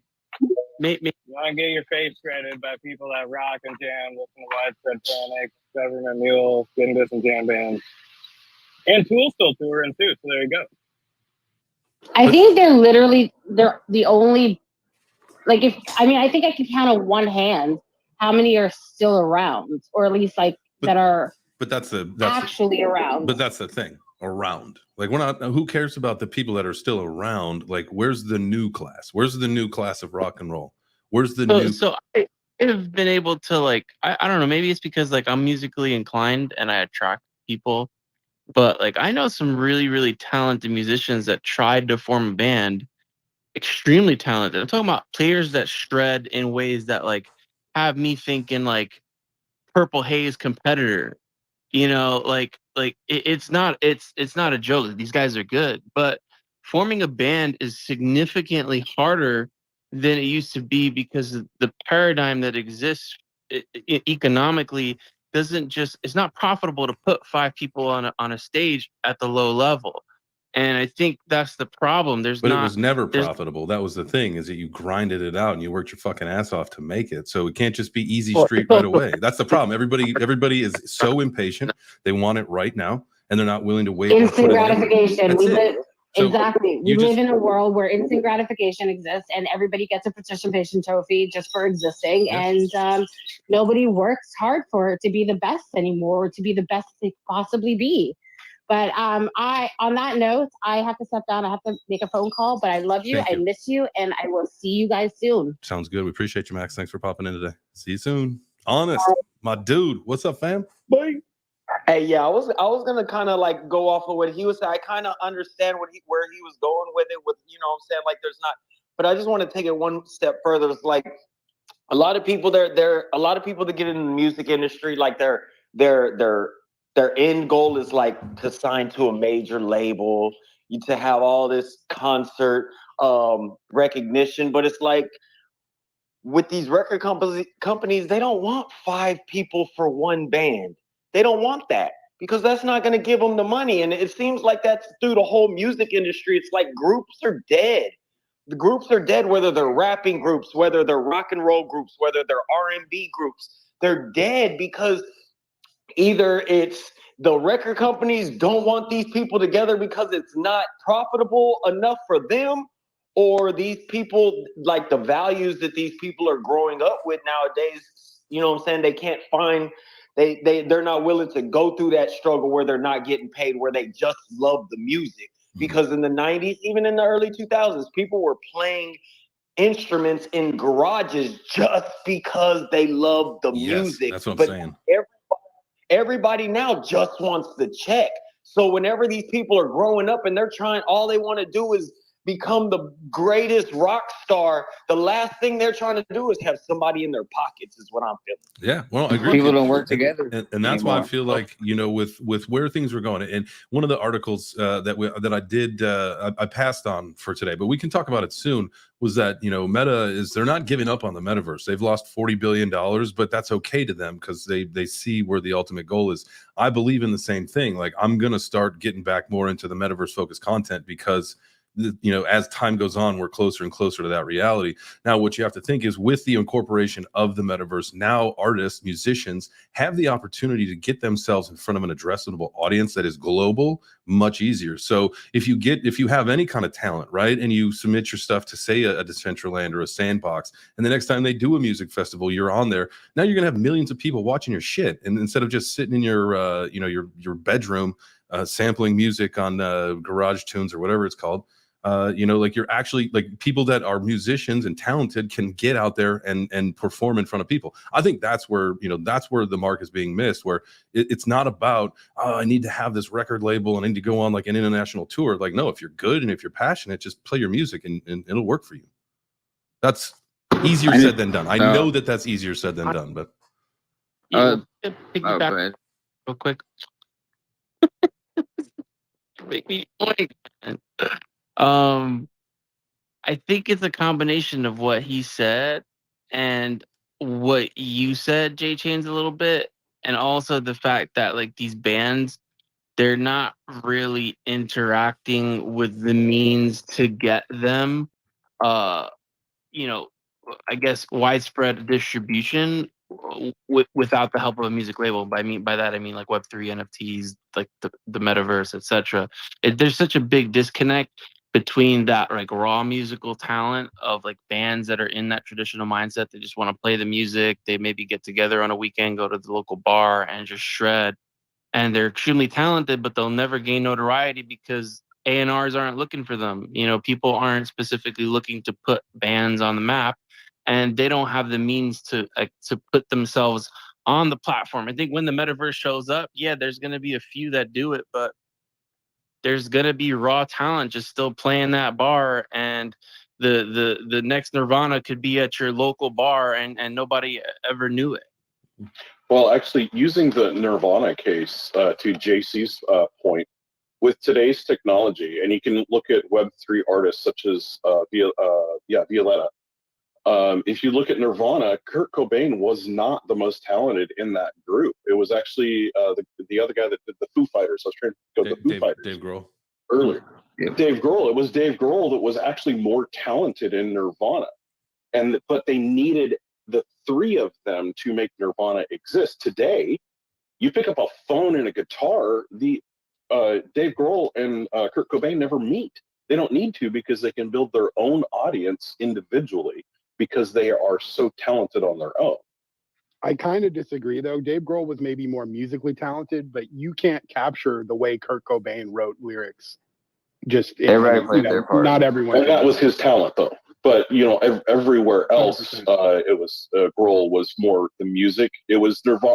Kurt Cobain brought the soul, is what he did. Yes. Yeah, with Web3 though, as I've watched artists that's been like through the bear market and trying to do the same thing with coming to the blockchain, but the artists want to because they can cut out that whole middleman process of having to rely on who's going to hear this and wait on this and this. You own everything yourself already, so why would you even need to reach out to them giant labels when you can have basically with what we have going, you have like a worldwide focus group, so you don't have to worry about somebody pushing it across the country or to the other side of the world. You can build your own community yourself that way.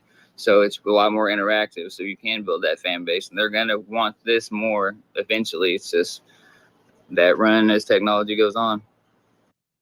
And Jay, I feel the same way about people who cook nowadays. Like, everyone wants to own like a restaurant chain. No one wants to actually cook good food for people. It's so true. I think when you try to boil this ocean down, right? Do you think that this attention span and this like I need it now syndrome has been a direct correlation to social media? I think it's a combination of the fact that the infrastructure is a delayed gratification model, and we're so far away from it that there needs to be some sort of compromise. You know, like we like, I get it. Like I play it long term. I play it the longest term. I do what the whales do, and I sit on my hands for most of the year. So I get that part, but 99% of people are not like that. There needs to be some sort of compromise, you know, maybe still have the ability to play the long game, but something that gives people more of a gratification that is more impactful than just a right here, right now blip in the wind. You know, society as a whole, I think, needs to compromise. I don't doubt that. I don't doubt that one bit. So what is it going to take to make all these changes, to implement these changes? Like how like it, let's go back to like the musician thing. Like what can Web3 do? And that's, you know, that was what we were going to talk about today. And then obviously with the UFO thing yesterday, we knew that was going to be the big discussion. But, you know, the whole idea is, you know, why is Web3 different? Like what do we solve here? What problems are we going to be able to solve with Web3? Why is it so different? And let's, you know, use this case of, you know, being able to advance you know, this whole musician scene. I mean, I think go ahead. Cool. What'd you say? All tools for musicians. Like there's a lot of devs that won't do it because it kind of takes away their bread and butter a little bit, but it helps scale because more people can show up and do it themselves.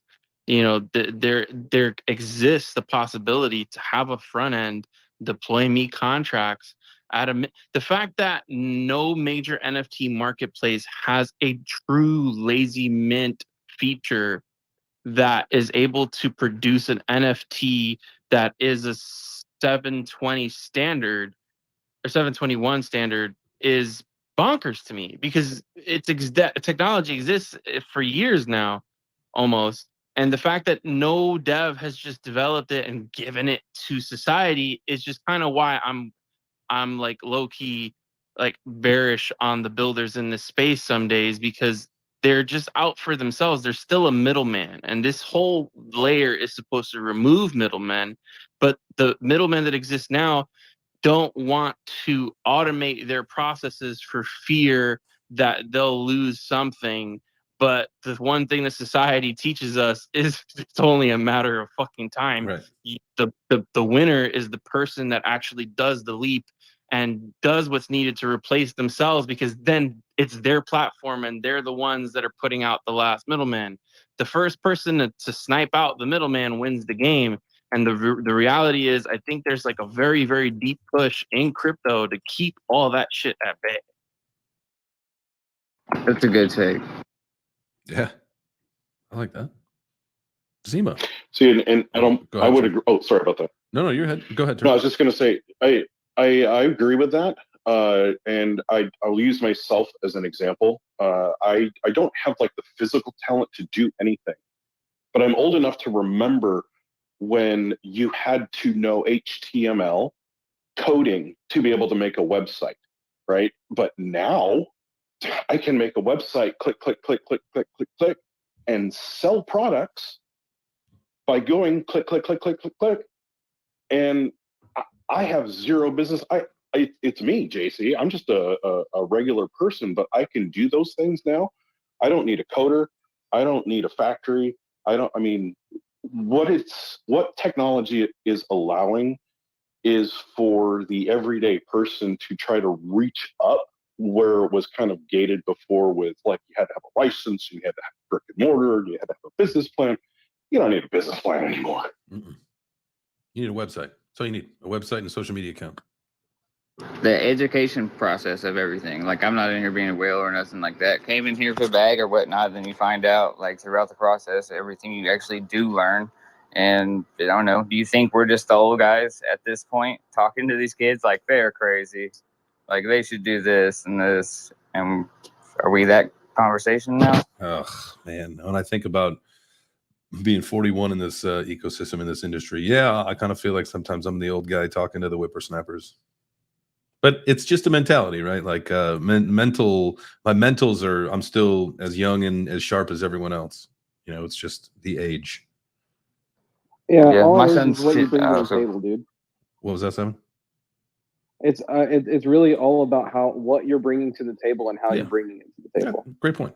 Great point. What were you saying there a second ago, Lazy? I forgot I was even on this account. Onto my own just now. Oh my god, I'm getting back to normal schedule. Sorry, I was about to speak about my son. He's 10, and I'm like here pushing tech and telling him to go outside, and it's just ridiculous. Oh my gosh. I know it's the we got this crazy balance that we got to put into our lives, especially for the kids, the whole tech and outdoor balance. Zima, GMGM, brother, what's going on with you? What's up? I was in a meeting, but I wanted to stop by, and I heard some dev talk, so I just wanted to see what it's all about. I'm hearing dev conspiracies now. What's going on here? Oh yeah, there we go. Get ready for the What's next happening show. here? Conspiracy theories surrounding devs. Well, I've been in some rooms like that where it's become an argument. Like there was one time where I was in a community, I think it was a space or something similar, Telegram chat or something, where you had people, you had Ethereum devs yelling at the BSV crowd because no toolkits were provided for devs to build on BSV because it's an open source network and there's just like they didn't build that out, right? And you kind of step aside yourself and you're like, why do devs need toolkits to dev? Like the whole point of development, like there was no dev toolkit for Satoshi. There was no dev toolkit for the innovators, and they just innovated and they provided and gave it to the world. The world needs stuff, right? And like we were just talking about a need, we just identified a need. That's something that the world needs, and it feels like to keep that shit at bay because nobody's launched it yet, and every effort to try and get something like that built gets literally snuffed out, and it like it puts me beside myself. Who's snuffing who out?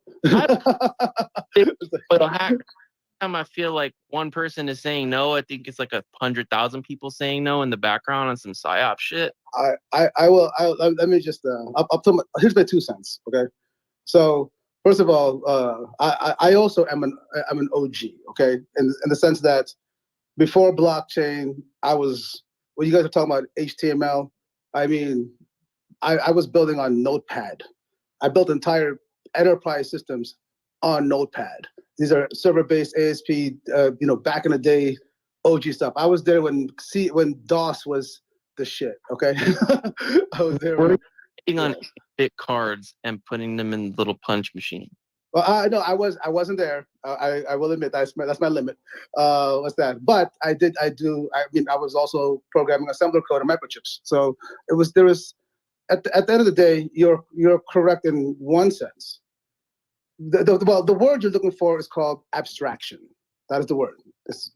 Abstraction is basically when you create a layer on top of a complex layer to make it simpler to understand. So, for example, if I'm not going to code a website even on HTML if I have to go ahead and program the microchip first, right? So there's a layer on top of the microchip, and then there's a layer on top of our kernel or our operating system. Layer. And so I remember I was in the 1990s. I was actually kind of wondering why. I was like, oh my God, there's a whole generation of people that are building on these tools, like you said, on these websites. But what happens is when you create abstraction layers, you take away a lot of the power, right? You actually you're limited to what that layer gives you, even though underneath it there's a freaking monster of power. What's that? You're limited to the standard. No, you're limited to what they give you. Okay, there's no standard. Standard is nothing more than so they're limited. You're limited to whatever is exposed to you. However, it's not there. It's right there. Yeah, but you can go to your computer right now. Go and start coding on the chip if you want to, right? But but you have to know how to do that. Now, when it comes down to the example that you gave, 721's NFTs doing a 1, 2, 3 click. There are apps like that. It exists right now. It's actually more of actually one of the things that that's kind of gotten to me is this problem. We live right now on the open source world. So there was a question that was asked before, and I'm going to try to say my answer again. What is the difference between Web 2 and Web 3? Web 2 is, in fact, the manifestation of corporate or corporate organization.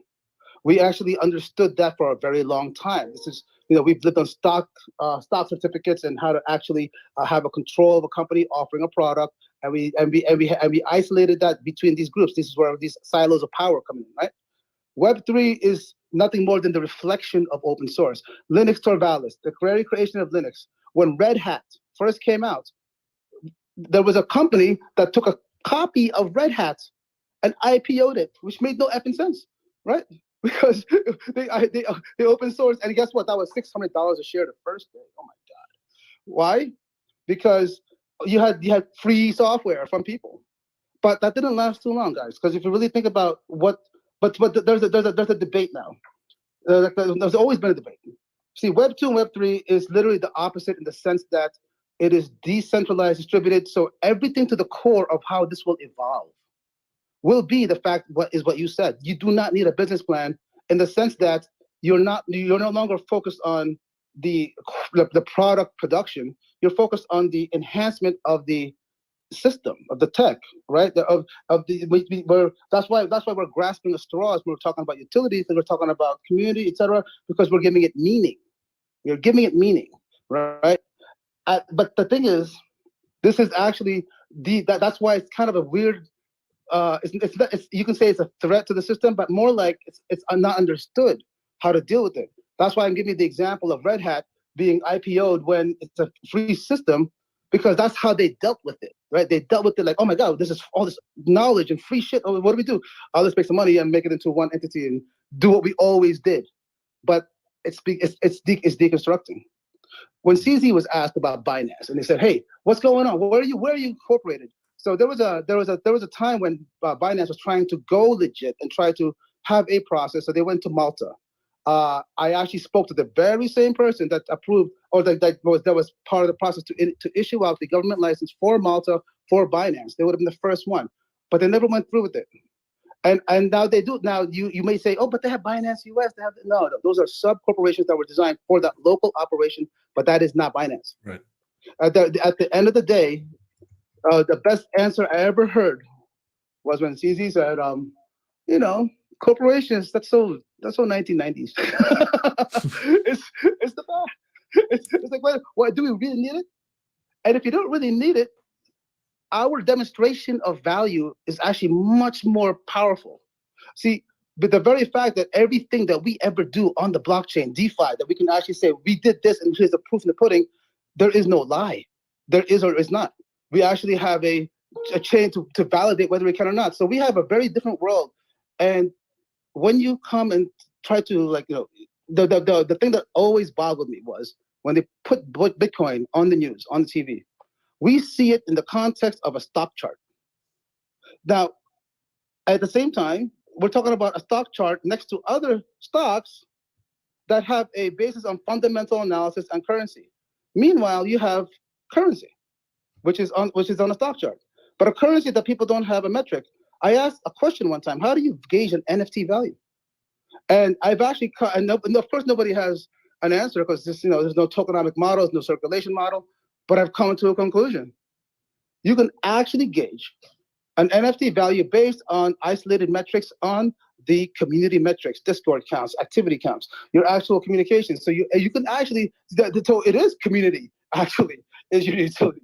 It is your fundamental now. It's changed because we have changed the way we've actually done things. And so what's really cool to me is that we are now living in a stage of life where we have for hundreds of years established a model of business and economics based on a corporate structure, the very stock certificate, Lloyd's of London, insurance, et cetera, the Tea Party, all based on corporate initiatives. This one is very different. It is decentralized, and it was only possible because an economy was around something that can be contributed to an open source. The programmers that you're talking about right now, if you look on GitHub, which is where you can actually see them, you can if you train your eye to understand what I'm about to say, there's a lot of educational courses, right? That the devs here are trying to learn on. 90% of the activity on that GitHub stuff, I'm seeing a lot of replicated libraries. These are students. You want to talk about a wallet and a product right now? The innovation that you see, that's a copy of a program that somebody else made, and they're putting a different color and a logo. So you're right. There is majority of copycat, what you call quote style innovation, but at the end of the day, the biggest challenge that you have is that corporate does have a efficiency to it. When you have 5,000 people working on a single program, and every single part is thought through with department, organization, improvement, testing. Right now, I have to work with 100 different providers from 100 different companies to produce the same type of result. And guess what? Some of those companies, they die overnight. Libraries change. My whole thing falls apart because, oh my God, they never updated their stuff. There is a evolution that's still happening right now. I believe that AI is going to be a great play to actually help make that cohesion much more fluid. But at the end of the day, we have to see this as a transition time in terms of something that we've done for hundreds of years, and we're only a few years into this model. But this model obviously is more organic, more natural, and more in sync with us. That's why it works. That's why it actually is expanding. Could you imagine a multi-trillion-dollar economy born in a couple of years? Oh my God, right? Something that powerful that can be contentious against the largest powers that be. That's why we're so amazing, guys. So anyway, that's my 2 cents. I loved it. That was more like 25 cents than 2 cents, just so you know. Okay. Good 99. That was at least $1. Thank you. $1.25. No, man, I appreciate that. That was fantastic. That was a great way to take us out for the day. Appreciate you guys all being here. This was a fun show. We talked a lot of really good stuff about the UFO hearing from yesterday. I tell you what, I cannot believe that we have bodies. We got genetics. I didn't know. I'll just, but now I'm a half believer, just like I'm a half believer about most conspiracy theories. I love you guys. Have a great day today. I think Turbo's coming up. I think Turbo's going to come up. Well, Turbo missed the whole show, so be back tomorrow. No. You can try to catch Turbo tomorrow on the Friday episode. You guys have a wonderful Thursday. We'll be back tomorrow for Web3 Breakfast at 10 a.m. Adios, amigos.